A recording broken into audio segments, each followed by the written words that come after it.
I want to thank everyone for coming tonight.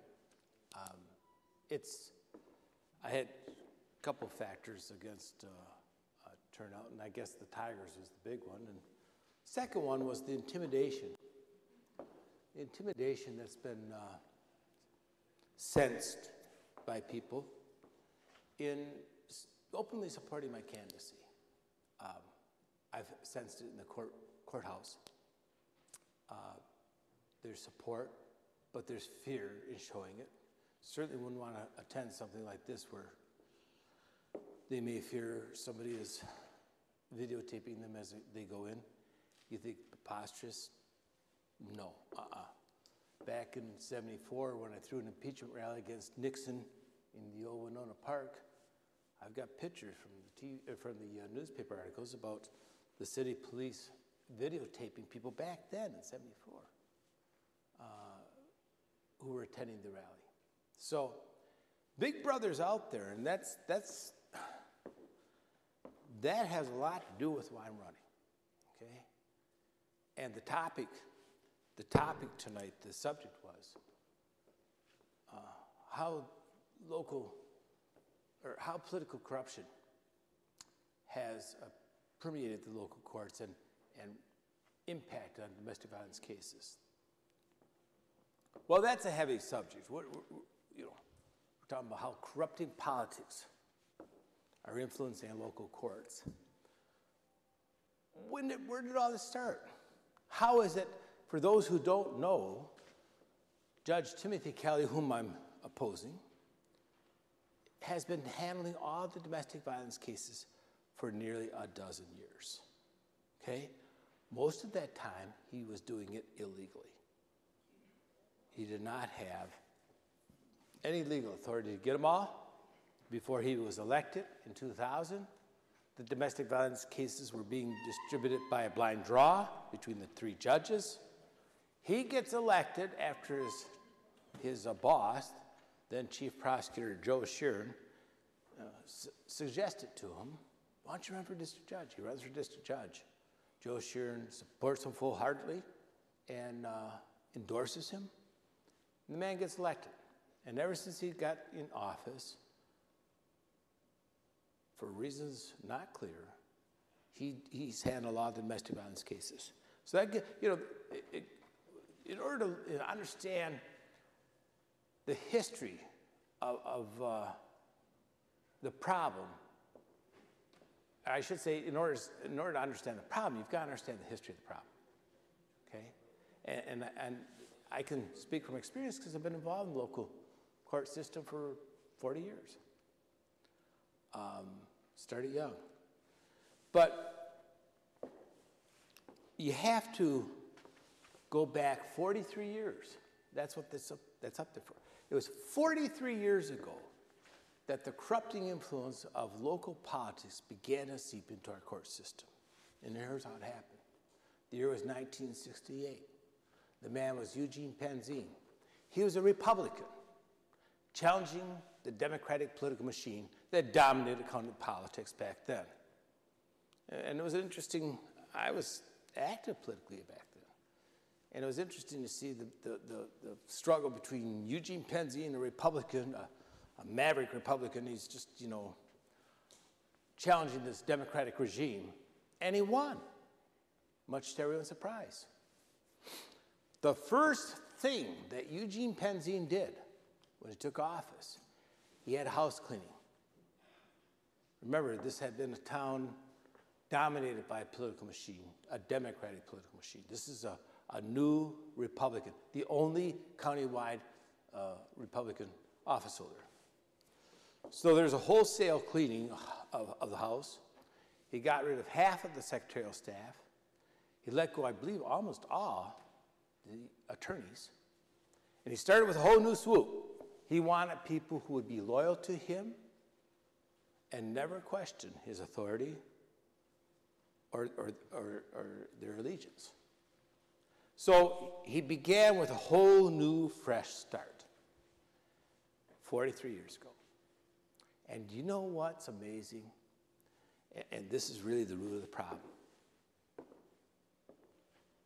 There's never been a changeover since. Can you believe it? For 43 years now, this has been a self-perpetuating political phenomenon in Bay County. For 43 years, we've had a succession of prosecutors, but never once any turnover in the attorneys or the secretarial staff. And so what happens is that it creates a political inbreeding in your courthouse, which is what I've witnessed in my years' experience. And this political inbreeding, as I've seen it, breeds judges out of the prosecutor's office. Case in point, Eugene Penzine. He was the prosecutor. And by the way, 2 years into his first term, in 1973, I believe it was, maybe 74, maybe 3 years, but he's in his first term. And there's a deal brokered between he and Tony Belaski, the chairman of the Democratic Party. And the terms of the deal was this. Gene would hire Tony, the chairman's son, fresh out of law school, Larry Belaski, now a retired judge. And in exchange for Eugene Penzine hiring Tony Belaski, his chief opposition person's son, and give him the experience that Larry would need so that he could then be taken into Tony's law firm. Tony was a lawyer. There's a deal brokered whereby Penzine switched parties and was embraced by the Democratic machine and then ran for re-election as a Democrat after first being elected as a Republican. And Tony, the chairman of the Democratic Party's son, Larry, was able to get the court trial room experience that he needed in order to go into his dad's firm. That's a fact. Well, that was a concession on Penzine's part to fall into the fold. And that's what he did.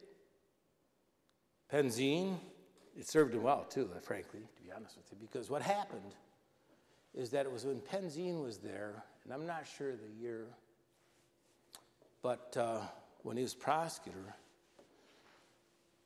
there's a special law passed in Michigan that created the Third Circuit Court judgeship, because we only had 2 at the time. And so this new law was passed, creating this new judgeship. And lo and behold, the first term of office for this newly created judgeship would be 10 years, a 10-year term.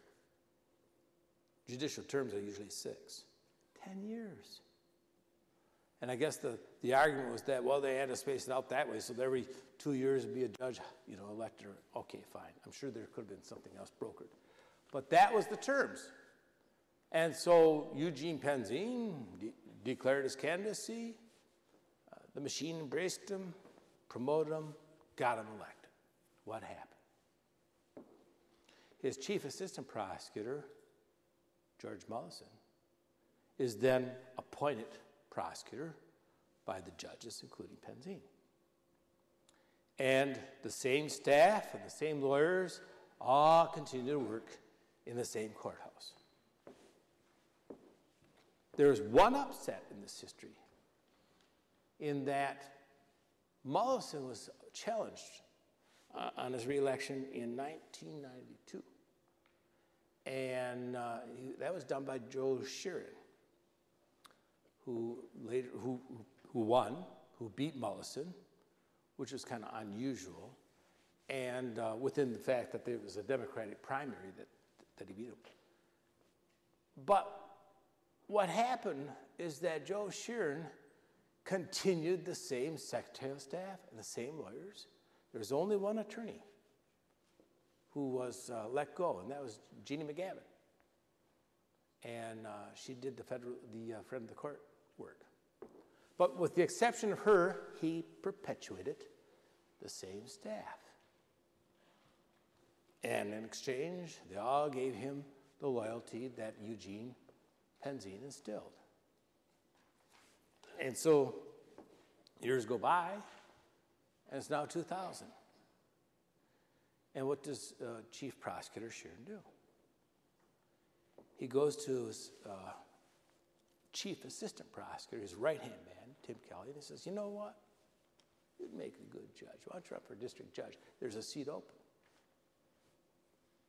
Kelly jumps on it, announces his boss, Sheeran, an elected official who has his own political machinery and apparatus in place, throws his full support behind the man, Kelly, and then publicly endorses him.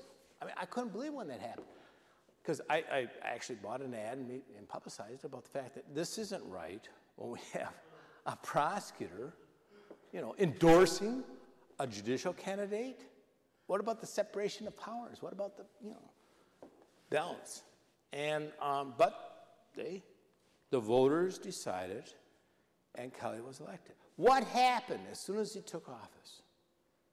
Big changes. The biggest change was that it was when Kelly took office that all of a sudden domestic violence cases were not assigned to a judge by a blind draw like they are on all other cases. No.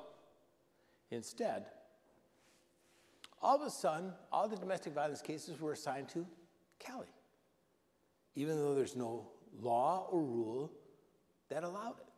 In fact, the law and the rule was that judges were to be assigned by random draw to ensure the integrity of the whole judicial system. Well, guess what? It wasn't followed. Kelly got elected, and practically overnight, very quickly, he began to get all the domestic violence cases. And so this monopoly of DV cases by the former chief assistant prosecutor, who was promoted into his judgeship by the prosecutor, actually has a traceable pattern that is very revealing. For instance, immediately, domestic violence charges and cases increased immediately. Okay?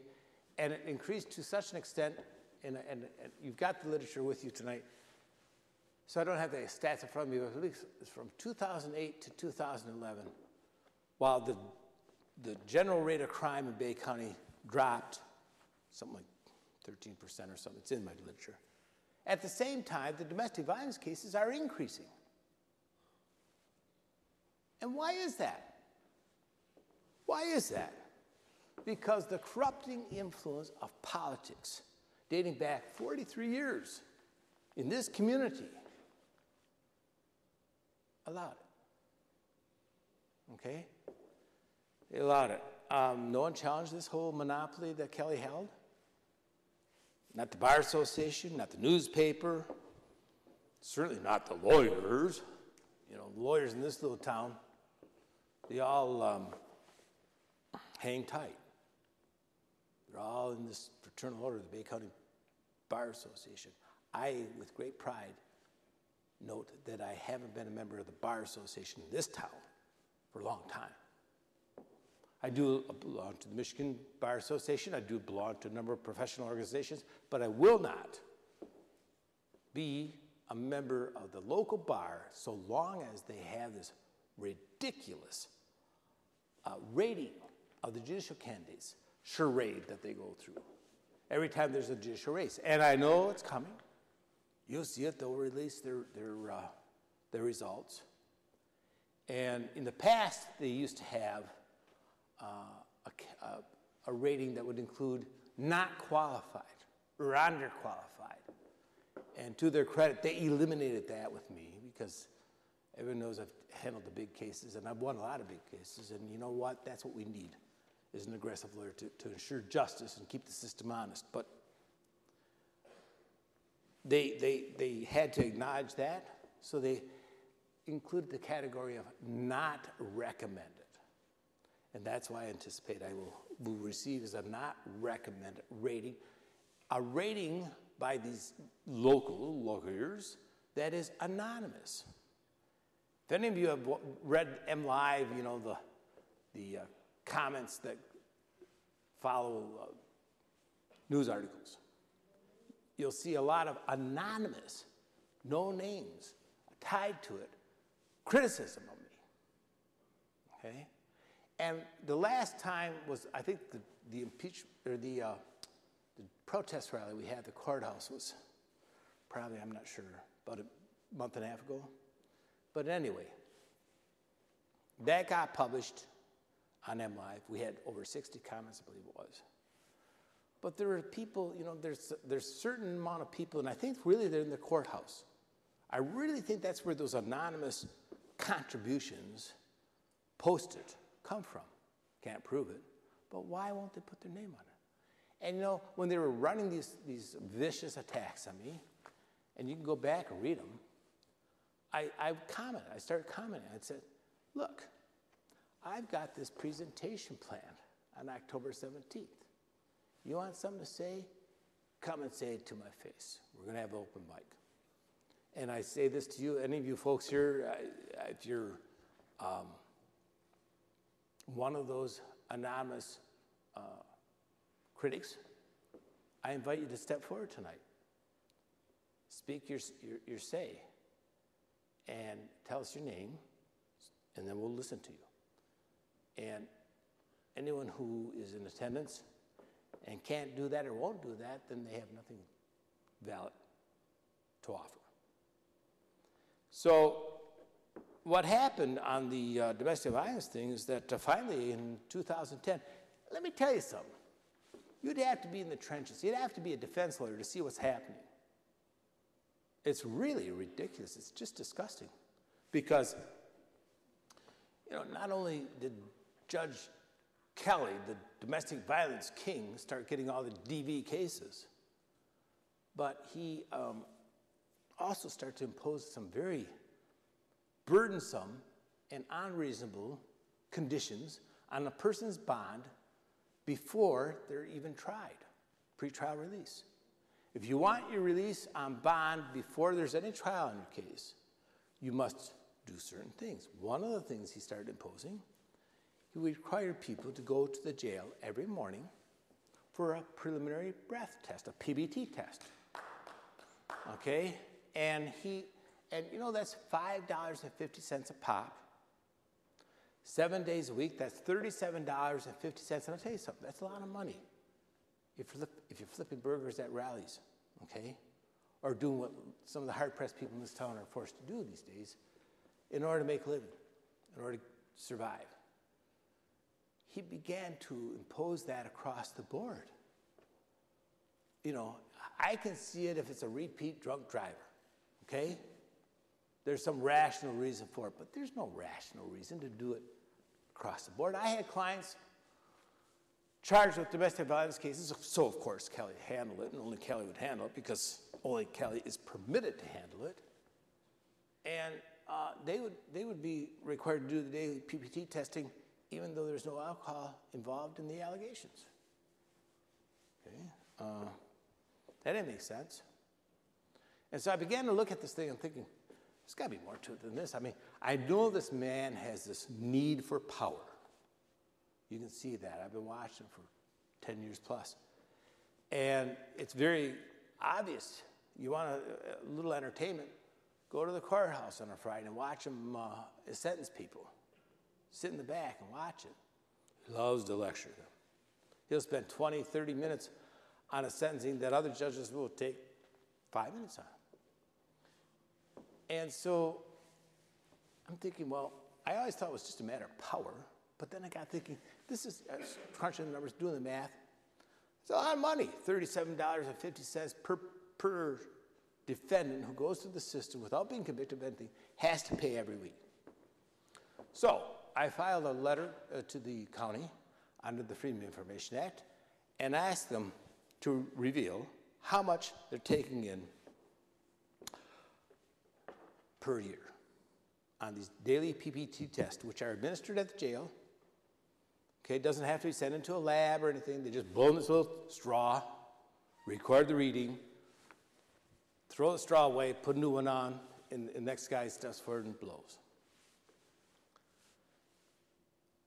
would you believe, between 60 and 70,000 a year. Okay, new money that wasn't there till Kelly took office. This has been going on for so many years, we start checking into it. And we discovered that this money is now part of the bloodline of the county, if you will. The sheriff's budget now anticipates a certain set sum that they budget right into their budget. I mean, they plan on this money coming in as a part of their expenditure program. So it's budgeted in, locked in. Tax, in my opinion, tax on the working poor. Okay? Because if you're somebody and you're in his court, because you have a domestic violence case, first off, you know, if you're somebody, oftentimes you don't get busted. But if you are, you're not going to have that kind of a condition imposed. And so it's across the board on everyone except certain individuals. I'll give another example that's really harsh treatment of our citizens that should not be tolerated. And we're going to have one of those on the screen tonight, the Matthew Brakey case. And you'll see it in print, so I won't go into it in a lot of detail here, but suffice it to say, this man was, through the manipulations of Timothy Kelly, deprived of his daughter's company and love for 3 months, and he had been the custodial parent of the child for 12 years. Prosecutor ended up throwing the case out against him as a domestic violence. You know, and that's the problem. We're gonna hear from Art Dorr tonight. Art's in the hospital. Okay, he's having a kidney transplant, and I heard from his office today that he's doing good, and so is Wendy, the donor. So let's hear from Art. You know, Art Dorr, in my opinion, is a pretty good guy. He's done a lot to this community. He's given a lot to this community. Certainly a controversial figure, but I can identify with that. And sometimes it's the lightning rod that strikes the changes that have to be made. And Art Dorr is a man who stood up and was counted in basically endorsing me. Because Art Dorr was the victim of Kelly and the prosecutor's abuse. That's what's wrong. When, you know, right now we have a prosecutor and a judge like this, okay? They're tight. So what does that mean? That means that the prosecutor knows that he can bring a case on, a domestic violence case, assured that he's going to get Kelly, who's in tight with him, and be able to make it fly regardless of whether there's any adequate investigation or not. I mean, I couldn't tell you how many times an argument ensues, a neighbor calls 911, not one of the people involved, in an argument. The cops come out, one thing leads to another. They're arresting the male or the female, whichever the case may be, it's usually the man, and ready to haul him away when the wife says, well, wait a second, nothing happened. What are you doing? I understand that in city-based city, the insurance company, risk management, requires that when the police go out on a call for a domestic violence case, they have to arrest one or the other. Okay? Because they require it as part of their negligence insurance terms. And state law does require that if the police go out on a call for domestic violence, and there's probable cause to believe that it did happen, then they must arrest one of the two people involved. And I guess I have no problem with that. I mean, if there's probable cause, for crying out loud, let's separate them and, you know, do what's right. But let's not do what's wrong. And you're going to hear Art Dorr go, you know, relate. This was a 71-year-old, 72-year-old man who was arrested, never had been convicted of a crime in his life. Good guy, contributor to this community. And Kelly, it was Asbury, who you folks, or not you folks, but our community just reelected, God forbid. And so Kelly brings this case out against Art Dorr, because, in Art's opinion, it was a political thing. Get his name in the headlines and that. Well, his girlfriend did not want any part of it, refused to testify, asked them, why are you doing this? Drop this thing. They refused. Yeah, they refused. And this isn't the only kind of case. This happens a lot in this community. Art Dorr happens to be a name, though, that we can relate to. All right? And so these folks had been a couple for 12 years. He and his girlfriend, lady friend as he called her. And the judge ordered them to remain separated. I think it was about 3 months they were separated. By court order. Tim Kelly's order. So, we, the community taxpayers, paid for a 3-day jury trial. That's the judge, that's a court reporter, that's a prosecutor, that's the bailiff, that's witness fees, everyone's time inconvenienced. 3-day jury trial. An acquittal in less than half an hour. Wow. And you're going to hear Art Dorr's opinion of what happened.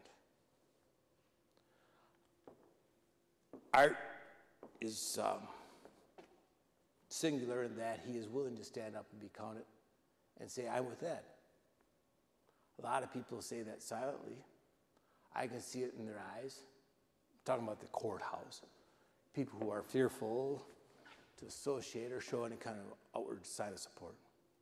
But I feel it everywhere else. I get it all the time. People are disgusted, and it's become a real sad state in this community. In 2010, finally, after a decade of watching this nonsense, I'm telling you, the only reason I'm running for judge is I'm sick and tired of it. Sick and tired of what's happening in this courthouse, in this town. And I'm willing to stand up and be counted and run against His Highness and the powers that be with the objective of dethroning him.